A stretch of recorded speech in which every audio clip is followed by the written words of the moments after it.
Hey guys, we are going to finish reading scene 4 of A Christmas Carol today, which I actually just recorded this entire video for you and it did not work correctly, so this is another attempt. And I'm going to have to actually read it aloud to you because the screen recorder will not record the audio of the original recording. But first, will you back up with me in your workbooks to page 273? This is where scene 4 starts. I just want to review what we read in class yesterday so that you can remember where we were in the story. So we're with the Ghost of Christmas Present, and he takes Scrooge to his nephew's house on Christmas Day and shows Scrooge what Fred, which is his nephew's name, and Fred's wife, how they celebrate on Christmas Day. And they're very happy, they're very joyful, they laugh a lot, they tell jokes, and they even toast to Scrooge himself. And the Cratchits also toasted to Scrooge, but Fred and his wife do it for different reasons. So I underlined over here on page 275 where Fred says, Uncle Scrooge has given us plenty of merriment. So he's basically saying Scrooge has given us a lot to laugh at, so we're going to toast to him on Christmas Day. So they're kind of laughing at Scrooge, which, as you can imagine, Scrooge probably doesn't feel too good having to watch this. And he even says, please make me visible, please make me audible. I want to talk to my nephew and my niece. So he kind of wants to, apologize to them because he realizes how foolish he looks to other people at this point in the story. And then the Ghost of Christmas Present shows Scrooge the children of mankind, and they're named Ignorance and Want. Ignorance, if you recall, is kind of having the ability to know better, but choosing not to. It doesn't mean you're stupid. It means that you can do better, but you don't. And then, of course, want is greed. So he says, beware of ignorance and beware of greed, because those are the things that will be the downfall of a person. And that's exactly what Scrooge has been up to this point in the story. He's been ignorant and he's been greedy. And then after the Ghost of Christmas Present disappears, the Ghost of Christmas Future comes. And we noticed in our reading yesterday how Scrooge reacts to the Ghost of Christmas Future. He says, I hope to live to be another man from what I was. He says, lead on, let's go, I'm ready. And that's totally different from how he reacted at the beginning of the story. And then we have the businessmen who are talking about Scrooge's death. And they say, oh, I'll go to the funeral only if lunch is provided. So they don't really care that Scrooge has died. Scrooge, though, pretends that it's Jacob Marley they're talking about. I really think he knows that they're talking about him, but he doesn't really want to admit it. So he's just kind of trying to fool himself into thinking it's Jacob Marley. So we left off here on line 71. And I want you to follow along with me, and we'll make notes as we go. So Jacob Marley laughs a long, deep laugh. There's a thunderclap and a lightning flash, and he is gone. Scrooge faces Future, alone on stage now. Future wordlessly stretches out his arm, hand, and finger set, pointing into the distance upstage. There are above them scoundrels fly by, half-dressed and slovenly. When this scene is past, a woman enters the playing area. She's almost at once followed by a second woman, and then a man in faded black, and then suddenly an old man who smokes a pipe. The old man scares the other three, and they laugh, anxious. And the word anxious is kind of important there. You're going to see why they're anxious in just a minute. The first woman says, look here, old Joe, here's a chance. If we haven't all three met here without meaning it. And old Joe says, you couldn't have met in a better place. Come into the parlor. You were made free of it long ago, you know, and the other two ain't strangers. He stands, shuts the door, shrieking. We're all suitable to our calling. We're well matched. Come into the parlor. Come into the parlor. They follow him downstage. Scrooge and the Future are now in their midst, watching, silent.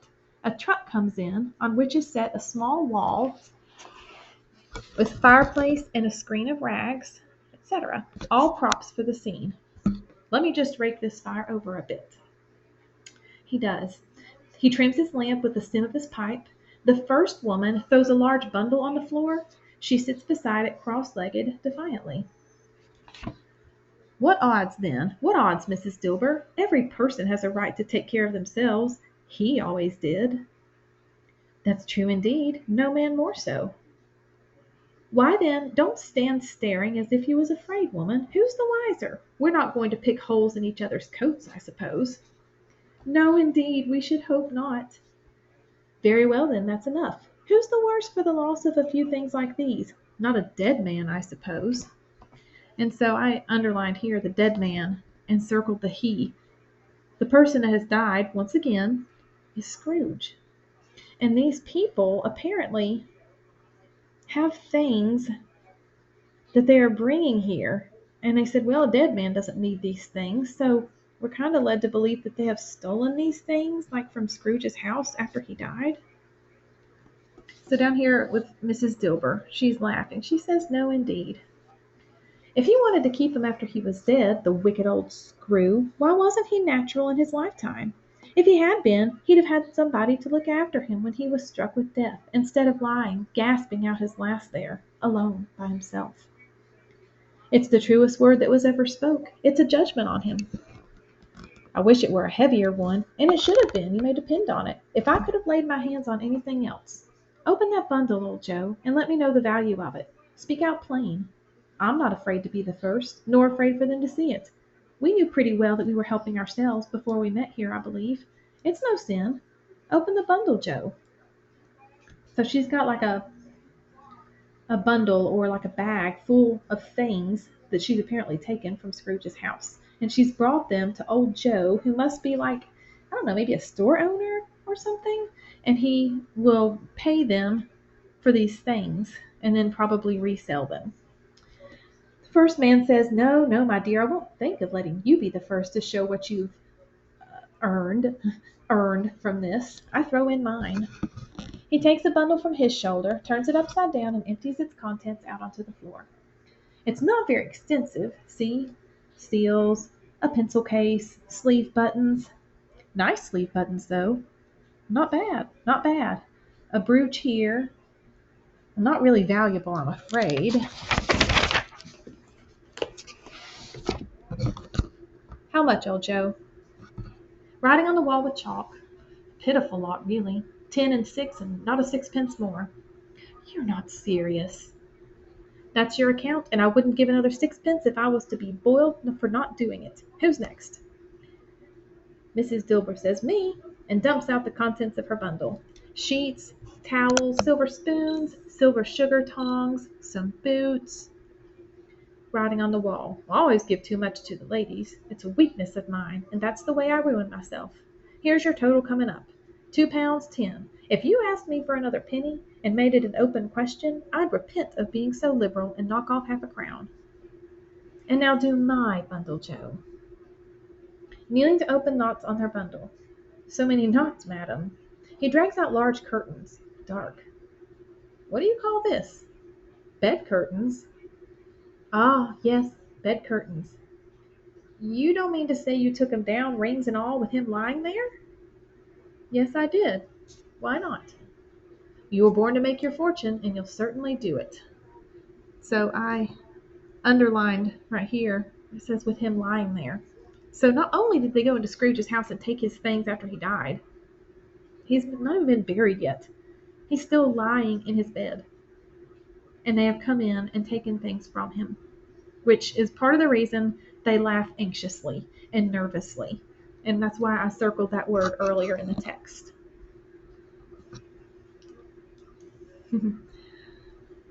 Old Joe says, you were born to make your fortune, and you'll certainly do it. I certainly shan't hold my hand when I can get anything in it by reaching it out for the sake of such a man as he was. I promise you, Joe. Don't drop that lamp on those blankets now. His blankets? Whose else's do you think? He isn't likely to catch cold without 'em, I dare say. Ooh, I hope he didn't die of anything catching, eh? Don't you be afraid of that. I ain't so fond of his company that I'd loiter about him for such things if he did. Ah, you may look through that shirt till your eyes ache, but you won't find a hole in it, nor a threadbare place. It's the best one he had, and a fine one, too. They'd have wasted it if it hadn't been for me. What do you mean they'd have wasted it? Putting it on him to be buried in, to be sure. Somebody was fool enough to do it, but I took it off again." She laughs, as they all do, nervously. So do you catch what she's done here? She wanted to steal Scrooge's shirt. So what did she do? She took it off of his dead body. Y'all, is that not creepy? And they know it too. They all know that that's not socially acceptable at all. But they're going to make money off Scrooge's death, so they're willing to do it, even though it's not right. But kind of creepy.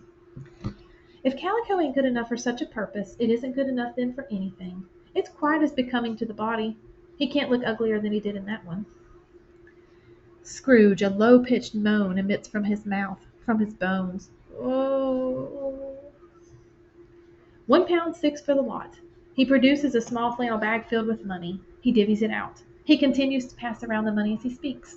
All are laughing. That's the end of it, you see. He frightened everyone away from him when he was alive to profit us when he was dead. Ha ha ha. And then they all laugh. Ha ha ha ha ha. And Scrooge, he's moaning here, because I think he kind of realizes that they have stolen his things as his dead body lies in his bed. And that is, of course, very upsetting.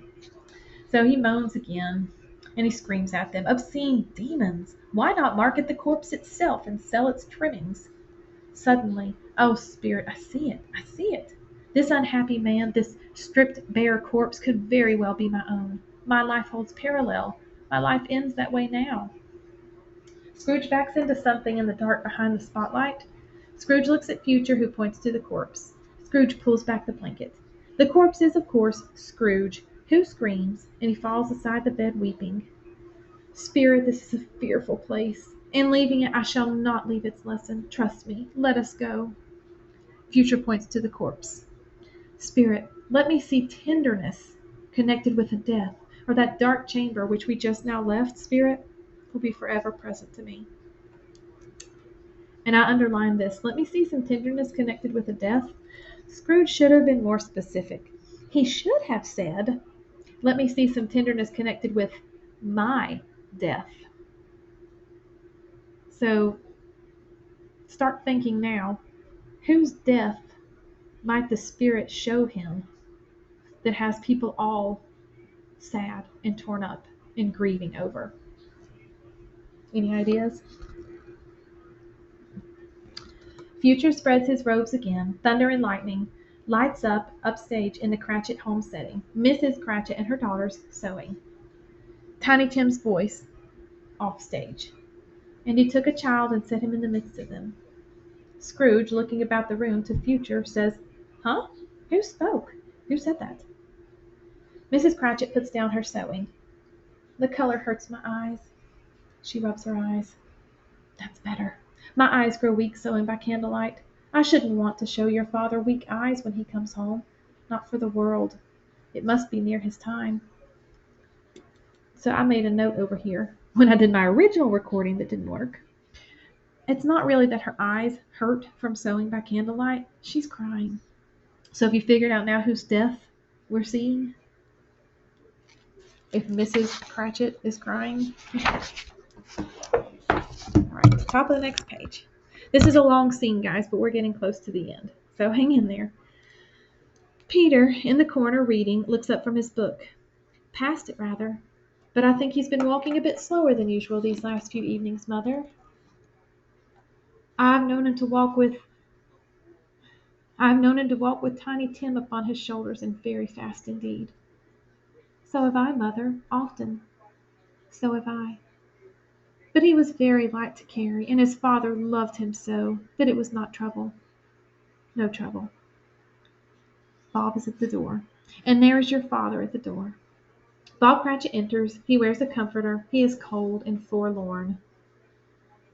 Father! Hello, wife, children. The daughter weeps. She turns away from Cratchit. Children, how good to see you all, and you, wife, and look at this sewing. I've no doubt with all your industry we'll have a quilt to set down upon our knees in church on Sunday. You made the arrangements today then, Robert, for the service to be on Sunday? The funeral? Oh, well, yes, I did. I wish you could have gone. It would have done you good to see how green a place it is. But you'll see it often. I promised him that I would walk there on Sunday after the service. My little child, my little child. So I wrote over here to the side. It's obviously Tiny Tim's death that the Ghost of Christmas Future is showing Scrooge here. And Bob has made the arrangements for the funeral, and the rest of the family, they're very sad. They're grieving the death of this poor child. And so you can tell their tone has completely changed from when the Ghost of Christmas Present visited the Cratchit family. All the children hugging him. Oh, Father. He stands. Forgive me. I saw Mr. Scrooge's nephew, Fred, who you know I just met once before, and he was so wonderful to me, wife. He is the most pleasant-spoken gentleman I've ever met. He said, I'm heartily sorry for it, and heartily sorry for your good wife. If I can be of service to you in any way, here's where I live. And he gave me his card. Let me see it. And he looked me straight in the eye, wife, and said meaningfully, I pray you'll come to me, Mr. Cratchit, if you need some help. I pray you do. Now, it wasn't for the sake of anything that he might be able to do for us, so much as his kind way. It seemed as if he had known our Tiny Tim and felt with us. So Fred is just showing kindness and sympathy to the Cratchit family, which is more than Scrooge ever did.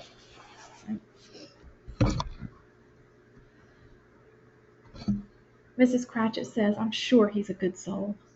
You would be sure of it, my dear, if you saw and spoke to him. I shouldn't be at all surprised if he got Peter a situation. Good job. Only hear that, Peter. And then Peter will be keeping company with someone and setting up for himself. Get along with you. It's just as likely as not. One of these days, though there's plenty of time for that, my dear. But however and whenever we part from one another, I'm sure we shall none of us forget poor Tiny Tim. Shall we? Or this first parting that was among us? Never, Father, never. And when we recollect how patient and mild he was, we shall not quarrel easily among ourselves and forget poor Tiny Tim in doing it. No, Father, never. I'm very happy. I am. I'm very happy. Bob kisses his little son, as does Mrs. Cratchit, as do the other children. The family is set now in one sculptural embrace. The lighting fades to a gentle pool of light tied on them. Spectre, something informs me that our parting moment is at hand. I know it, but I know not how I know it. Future points to the other side of the stage, lights out on the Cratchits. Future moves slowly, gliding. Scrooge follows. Future points opposite. Future leads Scrooge to a wall and a tombstone. He points to the stone. Am I that man those ghoulish parasites so gloated over? Before I draw nearer to that stone to which you point, answer me one question. Are these the shadows of things that will be, or the shadows of things that may be only? Guys, notice the emphasis of the word may. Scrooge says, is this what's going to be for certain? Or is this just things that might possibly happen? He wants to know if he can change his future. But future does not speak. So let's see if we can pick up clues from his body language as Scrooge asks him these questions. Future points to the gravestone. Marley appears in the light well upstage. He points to the grave as well. Gravestone turns front and grows to 10 feet high. Words upon it, Ebenezer Scrooge. Much smoke billows now from the grave. Choral music here. Scrooge stands looking up at the gravestone. Future does not at all reply in mortal's words, but points once more to the gravestone. The stone undulates and glows. Music plays, beckoning Scrooge. Scrooge is reeling in terror. Oh no, spirit. Oh no, no. Future's finger is still pointing. Spirit, hear me. I'm not the man I was. I will not be the man I would have been but for this intercourse. Why show me this if I am past all hope? Future considers Scrooge's logic, and his hand wavers. That means he kind of drops his hand a little bit. Oh, good spirit, I see by your wavering hand that your good nature intercedes for me and pities me. Assure me that I yet may change these shadows that you have shown me by an altered life. Future's hand trembles. The pointing has stopped. I will honor Christmas in my heart and try to keep it all the year. I will live in the past, the present, and the future. The spirits of all three shall strive within me. I will not shut out the lessons that they teach. Oh, tell me that I may sponge away the writing that is upon this stone. So as Scrooge looks at this tombstone, he's begging the ghost of Christmas future for another chance. He says, why would you show me this if I'm past all hope? Please tell me that I can alter my life and change the future. I promise I'll honor Christmas in my heart. I'll live in the past, the present, and the future. I'll not shut out the lessons that they teach. Please tell me that I may sponge away or erase the writing on this tombstone. So Scrooge makes a desperate stab at grabbing Future's hand. He holds firm for a moment, but Future, stronger than Scrooge, pulls away. Scrooge is on his knees praying. Spirit, dear Spirit, I am praying before you. Give me a sign that all is possible. Give me a sign that all hope for me is not lost. O Spirit, kind Spirit, I beseech thee, give me a sign. Future deliquesces slowly and gently. The phantom's hood and robe drop gracefully to the ground in a small heap. Music in. There's nothing in them.